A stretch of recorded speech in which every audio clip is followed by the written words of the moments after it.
তিনি ছেলেরা ডেকে বললেন, ও আমার কলিজার টুকরা ছেলে ইসমাইল, গত রাতে আমি স্বপ্ন দেখেছি যে আমি তোমাকে জবাই করছি। ফাংদুর মাযা তারা, তোমার অভিমত কি, অপিনিয়ন কি জানাও। সুবহানাল্লাহ বলেন। ছেলেরা বললেন, আমি স্বপ্নে দেখেছি তোমারে জবাই করতেছে, তোমার অভিমত কি? আমগরে যদি আমগো আব্বারা কইতাম আমার দেখেন না, বড়ডারে দেখছেন?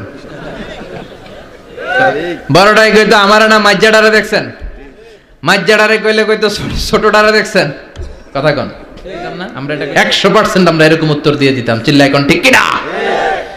কিন্তু সৈয়দনা ইসমাইল কেমন ছেলে, বাপ কা বেটা সিপাহি কা ঘোড়া, কুছ না হতো থোড়া থোড়া, ঠিক কিনা? ছেলে বলল, ইয়া আবাতি ফআল মা তুমারু সাতাজিদুনি ইনশাআল্লাহু মিনাস সাবিরিন। কি ছেলে, আমগডিও পোলা ওইটাও পোলা, পার্থক্য আছে না নাই? ছেলে কয়, বাবা আমি তো ডরাই না, আমি ডরাই আমনেরে লইয়া।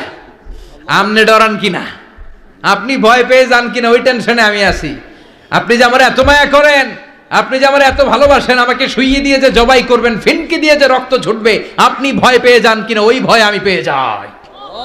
আমার অন্তরে কোনো ভয় নাই। ইয়া আবাতি ফাআল মা তুমার, বাবা যেমনটা আদিষ্ট হয়েছেন ঠিক তেমন তেমন করেন। সাতাজিদুনি ইনশাআল্লাহু মিনাস সাবিরিন, ইনশাআল্লাহ আপনি আমারে ধৈর্যশীল পাবেন।